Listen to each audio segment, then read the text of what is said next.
Hello and welcome to the Motor Racing Passion Podcast, brought to you by Breakthrough Health and Wellness. I'm Luke Blattman and I'm going to take a quick look back today on the final round of the Speed Series for 2022, the inaugural Bathurst International. Firstly, well done to Tony D'Alberto and the Wall Racing team for winning the TCR title for 2022. Fully deserved, and all in all I really think they were the rightful champions given how mixed up the year was for everyone. It's a great reward for the D'Alberto and the team because they've backed TCR in Australia right from the start in 2019, as have Honda. And official backing from a manufacturer is pretty rare these days, and hopefully the success will keep Honda in the series and maybe even convince a few others to maybe join in.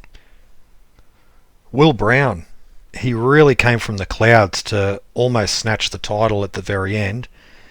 Officially got his first win of the year in the final race, which personally that was the race of the season in my opinion. It was a real cracker, and he only missed out on the title by a whisker in a year where he was the championship favourite going in, and he really deserved more. I think this season he had a few issues that weren't of his doing, and hopefully he comes back in 2023.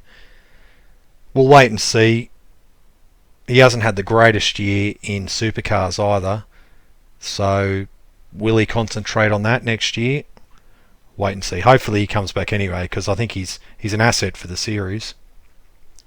It really says a lot about how hard it was to get a read on the 2022 title that D'Alberto won it with just 2 wins from the 20 races. Brown was runner-up with just the 1 win.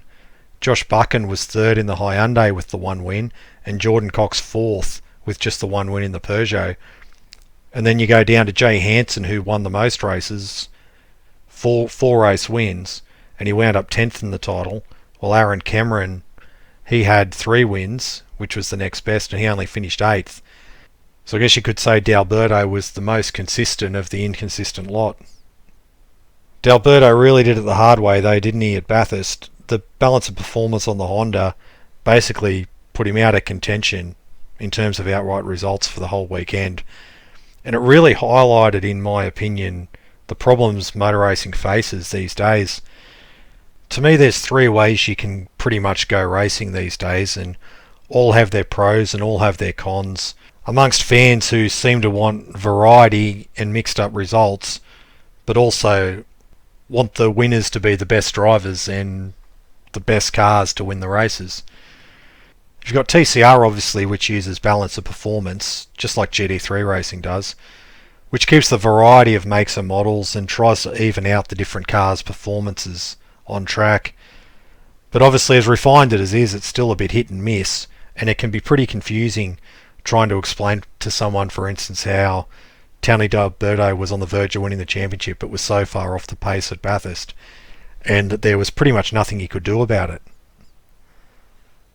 Another way is the way Supercars does it, where you standardise as many components as possible, and to the point now it's pretty much a control chassis with just different panels draped over the top, and then they try and even up the downforce and so on of the body shapes, which of course that can then lead to a lot of criticism in terms of taking away variety and taking away competition in terms of car development.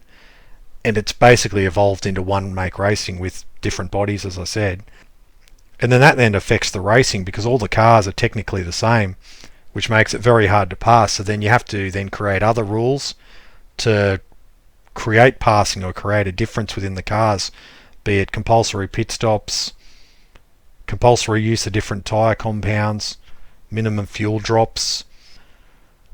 And then the last way you can do it is open slather, where you just write a set of rules and may the best manufacturer and team build the best car, and then may the best team driver car combination win, which in my eyes is the way to do it, but it's a bit of old-fashioned thinking, and obviously you get complaints then if one car or driver is too dominant that it can get boring, and obviously there's the cost element too, which I can concede, as it can create a bit of an arms race. What's the best solution though? Answers on a postcard. Feel free to write into us.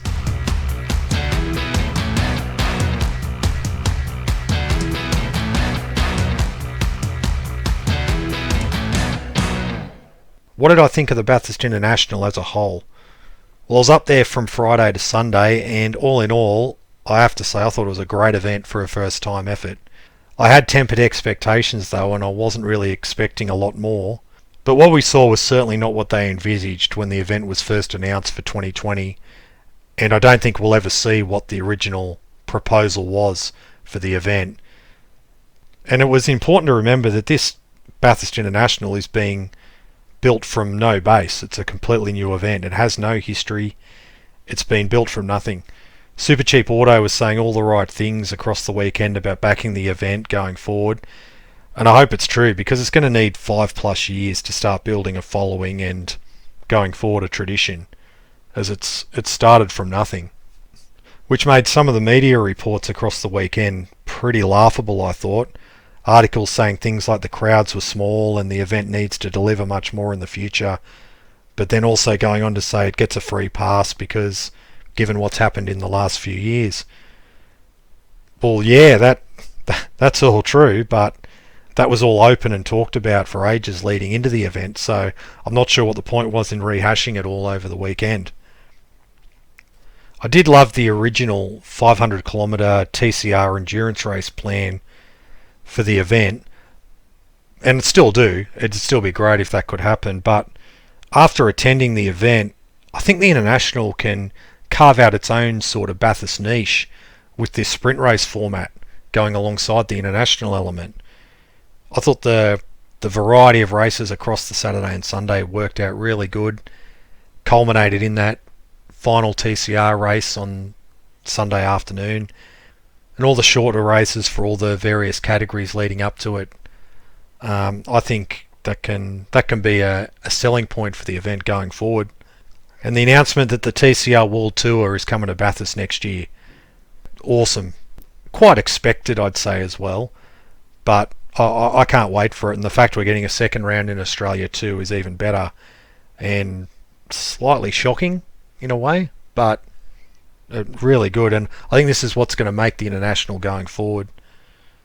I don't know if mid-November is the right time for the event though, because it did feel very close to the 1000, but I also don't know of a better date to hold it. Maybe early December would be better, but that's not going to work with the TCR World Tour in my opinion, because they're not going to want Bathurst to be the world final, which is, I assume, sort of early to mid-December is when they're going to have it in Europe.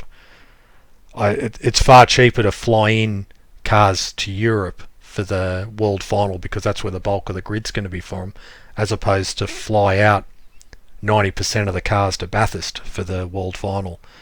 So I think in terms of being a TCR World Tour round, it has to be pretty much where it is. They haven't announced yet where Australia's other TCR World Tour round's going to be, but it's been rumoured that it's going to be at Sydney Motorsport Park. They've also announced that TCR isn't going to be at the Winton Speed Series event next year that's being branded as a V8 themed event, which is going to be great. So obviously the extra TCR round to make up for that has to come from somewhere, and I'd say SMP is the most likely. I guess my only worry then with the TCR World Tour announcement is that it'll mean the final 2 rounds of TCR Australia will be played out in the middle of the World Series round. But I'm really stretching for that as a criticism, because I can't really think of anything else but positives, and let's wait and see how the plans shake out for it. But hopefully Stan Sports are going to show all the TCR World Tour events to sort of build up not only the momentum but also the knowledge of the drivers and teams in it for when they get to Australia for the last couple of rounds. Well, that's just my quick thoughts on the event. Thank you for listening to the podcast, and we'll be back again in 2023 where we're going to cover the Speed Series again, but we're also going to get back to looking over old races and events from the past as we've done so before. Bye for now, and we'll see you in 2023.